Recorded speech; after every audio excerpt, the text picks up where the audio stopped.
अस्सलाम वालेकुम, मैं हूं शाहिद हुसैन, मेरे साथ अमीन अनवर मौजूद है। हमने एक वीडियो बनाई थी जिन्ना एवेन्यू के ऊपर सरकारी ज़मीन के ऊपर तकरीबन 16 मनसूबे जो है गैर कानूनी तौर पर तामीरात किए गए हैं, उनको तामीर किया गया है मुबैना तौर पर। उनकी हमने मनसूबों का नाम और उनकी फ़हरिस्त भी आपके सामने रखी थी, जिसमें जो मुख्तार कार हैं मलीर के, उन्होंने उन सारे जो मनसूबे थे उनकी तामीरात के ऊपर बड़े सवालात उठाए थे और मुतलका हुकाम को इनकी NOC के बारे में भी लिखा था। बहुत सारे दोस्तों ने आज भी सवाल करते हैं और जो उस वक्त भी लोगों ने देखा तो उन्होंने बेशुमार सवाल पूछे। अच्छा, फिर कुछ टीवी चैनल्स के ऊपर भी खबर ये नशर हुई थी, तो जिन बिल्डर्स के खिलाफ यानी कि जिनके मनसूबों के खिलाफ ये खबर नशर हुई थी, तो इन बिल्डर्स ने बाकायदा तौर पर केस भी कर दिए कुछ मीडिया के दोस्तों के ऊपर। अच्छा, तो ये केस है क्या,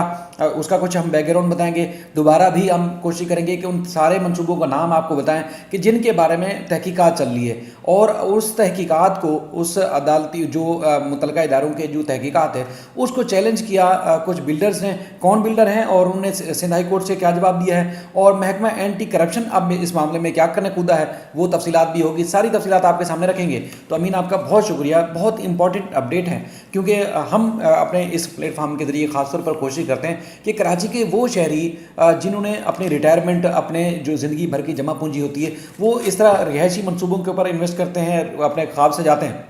लेकिन आगे चल के पता चलता है कि वो तो मनसूबे गैर कानूनी थे, गैर कानूनी ज़मीन के ऊपर बनाए गए हैं, सरकारी ज़मीन के ऊपर बनाए गए हैं। तो ये जो 16 जिना एवेन्यू के मनसूबे हैं, तो मैं चाहूँगा सबसे पहले तो हमारे व्यूअर्स को वो मनसूबे बताएं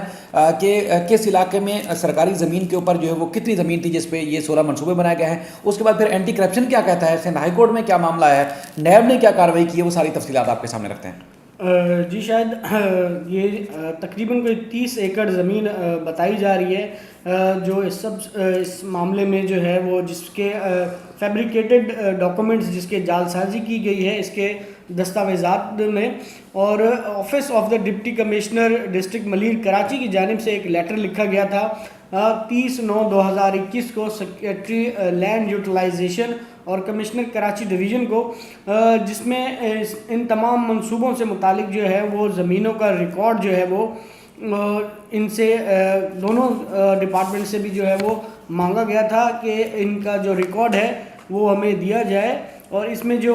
16 मंसूबे जिनके बारे में बताया था कि नेम ऑफ द प्रोजेक्ट्स जो है वो 16 हैं, जिसमें साइमा जिना आइकॉन है, और शायान ग्रैंड रेजिडेंसी है, फरीहा एक्सीलेंसी है, और शानजल एक्सटेंशन है, इसी तरह शानजल गोल्फ रेजिडेंसी है, फलकनाज प्रेसिडेंसी है, मेट्रो पॉलिस, इसके अलावा Fatima golf residency, Sidra twin tower, Al Rahman residency, और इसके अलावा लीनिया आर्केड है, इब्राहिम हेवन है, केंट व्यू टावर है, रूमी रेजिडेंसी और नदीम आइकॉन टावर। ये 16 प्रोजेक्ट्स के बारे में कहा था कि इन लोगों ने जो है वो जो ज़मीन क्वेश्चनेबल लैंड जो है वो उस पर ये जो प्रोजेक्ट्स हैं वो तामीर किए जा रहे हैं। उसके साथ साथ इन प्रोजेक्ट्स के बारे में जो है वो डिटेल भी दी गई थी कि ये इसमें से कितने फ़ीसद जो प्रोजेक्ट है वो तामीर हो चुके हैं, और कुछ इसमें से जो 100% मनसूबा जो है वो लीनिया आर्केड जो है वो कंप्लीट हो चुका है। इसके साथ कोई मनसूबा 90% जो है वो जिसमें फलकनाज प्रेसिडेंसी है वो 90% जो है वो कंप्लीट हो चुका है। इसके साथ साथ इसी तरह कोई मनसूबा 80%, 95%, 75% जो है वो मुकम्मल हो चुका है, ये कहना था डिप्टी कमिश्नर का अपनी इस रिपोर्ट में। और इसके अलावा इनका ये कहना था कि देह मेहरान स्कीम 33 में ये तमाम ज़मीन जो है वो वाक़ है, और इसकी जो एंट्री नंबर है रिकॉर्ड के मुताबिक, record of the rights eight entry number 04 dated 25/9/2008 देह मेहरान स्कीम 33 इन एक्सेप्ट, ये तमाम जो एंट्रीज़ हैं, प्लॉट नंबर हैं जो तकरीबन 9 प्लॉट हैं वो बताए गए हैं। और इसके साथ साथ स्क्वायर यार्ड एरिया भी दिया गया है, और 30 एकड़ एरिया 30 एकड़ ज़मीन जो है वो बताई गई है। और तकरीबन ये 10 से 12 अरब रुपए का घपला जो है वो बताया जा रहा है। मामला सिंध हाई कोर्ट में कैसे पहुंचा, तो इसके हवाले से आपको बता दूं कि जो बिल्डर हैं जावेद इकबाल व दीगर्स की जानिब से सिंध हाई कोर्ट से रुजू किया गया है कि एंटी करप्शन की जानिब से उन्हें इंक्वायरी का जो नोटिस है वो मिला है। इस नोटिस के ख़िलाफ़ जो है वो यहाँ पर आए हैं कि एक तो नैब इस मामले को पहले ही देख रहा है और एंटी करप्शन जो है इसकी तहकीकात नहीं कर सकता है, ये उनका कहना था।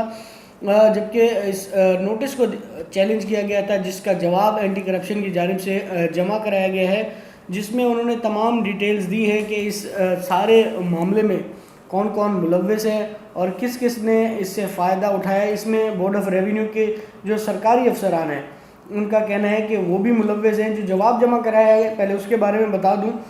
उनका ये एंटी करप्शन की जानिब से जो जवाब जमा कराया गया उसमें बताया गया है कि 10 नवंबर 2021 को मकामी अखबार में एक ख़बर शाया हुई थी, जिसमें कहा गया था कि जिना एवेन्यू मलीर के जो क्लियर डॉक्यूमेंट्स नहीं हैं और इसमें जो है मशकूक डॉक्यूमेंट्स हैं, यानी कि जालसाजी के जरिए तैयार किए गए क्लियर डॉक्यूमेंट जो लिखा हुआ है, वर्ड वो बता रहा हूँ, इसको आप कह सकते हैं कि मशकूक डॉक्यूमेंट्स जो है कि बुनियाद पर जिना एवेन्यू मलीर में जो है ये मंसूबा जो है वो तामीर किए जा रहे हैं। और इसमें रेवेन्यू ऑफिशियल जो है वो भी इसमें मुलव्वस हैं, जो सरकारी अफसरान हैं। और इसके मामले की इंक्वायरी के लिए जो है वो बाकायदा इजाज़त ली गई। इसके साथ साथ एक वकील साहब हैं अब्दुल लतीफ़ मीर बहार एडवोकेट, उन्होंने एक बाकायदा तौर पर एक रिटन कंप्लेन भी फाइल की, जिसके बाद बाकायदा तौर पर इसकी इंक्वायरी जो है वो शुरू की गई। और इसके बाद इस तमाम मामले के जो है वो मंजर आम पर आया। जवाब में मज़ीद कहा गया है कि गैर कानूनी तामीरात में बोर्ड ऑफ रेवेन्यू के अफसरान मुलव्वस होने का इंकशाफ हुआ है, जबकि मुख्तार कार एयरपोर्ट के दफ्तर पर छापा मारकर तमाम ज़रूरी रिकॉर्ड जो है वो सील किया गया था। इसके अलावा जो शिकायत कुनिंदा हैं, जो वकील साहब हैं अब्दुल लतीफ़ मीर बहार, उनका भी बयान रिकॉर्ड किया गया, जिन्होंने तमाम इल्ज़ामात की जो है वो तस्दीक की है। इसके अलावा उन्होंने कहा है कि नैब कोर्ट में जो रेफरेंस चल रहा है उसमें ना तो बोर्ड ऑफ रेवेन्यू के अफसरान शामिल हैं और ना ही दरख्वास्त गुजार नंबर 2 उनका नाम भी शामिल नहीं है उस रेफरेंस में। उनका ये कहना था कि ये तमाम प्रोजेक्ट्स जो है वो मशकूक ज़मीन पर तामीर किए जा रहे हैं, जो एक क्रिमिनल ऑफेंस है। इसके अलावा उनका ये कहना है कि दरख्वास्त गुजारों को एंटी करप्शन की तरफ से जो है वो हिरासा नहीं किया जा रहा है और वो अपनी कानूनी जिम्मेदारी, जो उनका एक इन्वेस्टिगेटिव एजेंसी रोल है, वो अदा करने की कोशिश कर रहे हैं और अपनी जिम्मेदारियां अदा कर रहे हैं। और उन्होंने अदालत से इस्तदा की है कि इस दरख्वास्त को जो है वो मुस्तरद किया जाए। अच्छा, इसमें जो दरख्वास्त गुजार हैं बिल्डर जो है जावेद इकबाल साहब, इनकी तरफ से ये कहा गया है कि चूंकि इस मामले में नैब पहले कार्रवाई कर चुका है, अब एंटी करप्शन इसमें नहीं कर सकता, उनका तो ये कहना है। अच्छा, अब उसमें एंटी करप्शन के ऊपर मतलब ख़ास तौर पर एतराज़ात उन्होंने क्या लगाए हैं कि एंटी करप्शन क्यों नहीं कर सकता कार्रवाई? जी बिल्कुल, शायद इसमें उन्होंने कहा है कि नैब जो है इस हवाले से पहले ही कॉग्निजेंस ले चुका है और एक रेफरेंस जो है वो फाइल कर दिया गया है और एक ही मामले की दो जगह जो इंक्वायरी हैं वो नहीं हो सकती हैं। जबकि जो जस्टिफिकेशन दी गई है एंटी करप्शन की जानिब से, उसमें ये कहा गया है कि एंटी करप्शन के अपने लॉज हैं, उसके तहत जो इंक्वायरी है, कार्रवाई है वो जारी है, जबकि नैब के अपने लॉज हैं उसके मुताबिक कार्रवाई है। जो उन्होंने एक बात और भी बताई है कि जो इसमें पटिशनर नंबर 2 हैं, एक तो उनका इसमें नाम शामिल नहीं है। नैब रेफरेंस जो फाइल किया गया है 5/2021, उसका रेफरेंस का नंबर भी बताया गया है। और इसके अलावा जो सरकारी अफसरान हैं बोर्ड ऑफ रेवेन्यू के, उनमें से भी किसी का नाम शामिल नहीं है, क्योंकि आपको पता है कि बोर्ड ऑफ रेवेन्यू के ऑफिशियल्स के बगैर जो है ये तमाम जालसाजी मुमकिन नहीं है। लिहाजा उनसे भी तहकीकात होनी चाहिए और उनसे जो है वो बाकायदा तौर पर तहकीकात के बाद इस तमाम मामले की जो तहकीकात बनती हैं उससे आगाह किया जाएगा। उनका ये कहना है कि अभी तक कोई हतमी नतीजे पर नहीं पहुँचे हैं, तमाम मुतल्लिका हुक्काम की मंजूरी के बाद ये तमाम इंक्वायरी जो है वो शुरू की गई है। दरख्वास्त गुजार की जानिब से जो इल्ज़ामात लगाए गए हैं कि एंटी करप्शन उन्हें हिरासा कर रही है, इन इल्ज़ामात की एंटी करप्शन ने तरदीद की है और अदालत से इस्तदा की है कि एंटी करप्शन एक कानूनी इदारा है और इन्वेस्टिगेटिव एजेंसी है और अपनी कानून के मुताबिक अपनी जिम्मेदारी अदा कर रहा है। लिहाजा दरख्वास्त जो है वो मुस्तरद की जाए। और बाकी प्रोसीडिंग का आपको पता है कि दरख्वास्त गुजार के वकील दौरान समाअत मौजूद नहीं थे। उसमें सिलसिला असल में ये है कि जब कोर्ट रूम में ये केस चला जस्टिस मोहम्मद इकबाल खड़ो साहब की अदालत में, तो जो जावेद इकबाल साहब इनके वकील नहीं आए थे, एक जूनियर पेश हुए उनका कहना था कि उनके वकील चूंकि है नहीं सीनियर, तो लिहाजा हमें टाइम दिया जाए। अच्छा, इस दौरान केस चलाने के लिए, केस की मुकम्मल तौर पर या भरपूर तरीके से पैरवी करने के लिए एडिशनल जो एडवोकेट जनरल सिंध शहरयार महार साहब हैं वो मौजूद थे, और उसके बाद फिर जो इस मामले में तफ्तीश कर रही है एंटी करप्शन की टीम, महकमा एंटी करप्शन की टीम, वो भी मौजूद थी। ये दस्तावेजात अदालत में जमा हो चुकी हैं, ये पब्लिक डॉक्यूमेंट है जो हमने पढ़ के आपको सुनाया, बताया, और मैं कोशिश करूँगा कि ये आप इसको स्क्रीन पर भी देखें कि उन सारे प्रोजेक्ट्स का नाम जो पहले आ चुका है, मीडिया पर खबरें भी चली थी और हमने खासतौर पर इसमें जो है वीडियो की थी इसलिए कि लोग बाखबर हैं। अच्छा, अब खासतौर पर चूंकि ये मामला 2021 में ज़्यादा हाईलाइट हुआ, रेफरेंस दायर हो चुका है एक, जिसमें अगर रेफरेंस में ये साबित हो जाता है कि ज़मीन गैर कानूनी है या सरकारी ज़मीन थी, इस पर हाई राइज बिल्डिंगें बना दी गई हैं, इमारतें बना दी गई हैं, तो उसमें यानी कि वो उनको क्वेश्चन लग सकता है, ख़रीदो फरोख्त रोकी जा सकती है। नैब की जानिब से भी वैसे यहाँ तक मुझे अंदाज़ा है अभी उस मामले में भी नहीं गया, क्वेश्चन लग चुका होगा कि यानी कि किसी दूसरी पार्टी को, थर्ड पार्टी को उसका इंटरेस्ट क्रिएट नहीं किया जा सकता। जब भी नैब इंक्वायरी शुरू करता है या कार्रवाई करता है तो वो मतलब अगर कोई प्रॉपर्टी मुतनाज़ा होती है या उस इन्वेस्टिगेशन से रिलेट करती है तो उसके खरीदो फरोख्त रोक दी जाती है, तो लिहाजा उस पर भी एक तो शहरियों को ख्याल रखना चाहिए। दूसरा उसमें और बिल्कुल इसमें ये भी बताया गया है कि ये जो 16 हाई राइज प्रोजेक्ट्स जो है वो बनाए जा रहे हैं without approval of master plan department government of Sindh during the period of subdivision in land was cancelled hit under the Sindh government lands cancellation of allotment conversion exchange ordinance, but the official ignored the said ordinance of the government and fraud is fully suing। उन्होंने कहा है कि master plan department से जो है इन projects की जो है वो कोई मंजूरी भी नहीं ली गई और इनको कैंसिल करने के जो कवानीन है उसको नज़रअंदाज करके ये फ्रॉड जो है वो अपने जो कहते हैं कि उरूज पर है, लेकिन इसको कोई रोकने वाला नहीं है। इसी तरह उन्होंने नैब रेफरेंस के हवाले से जो भी तफसीलात हैं वो उससे भी अदालत को आगाह किया है कि रेफरेंस नंबर 5/2021 जो है वो against the accuse founder of the fraud जो है वो और इसके जो बेनिफिशरी हैं illegal purchaser of the questionable land petitioner number 2 builder developer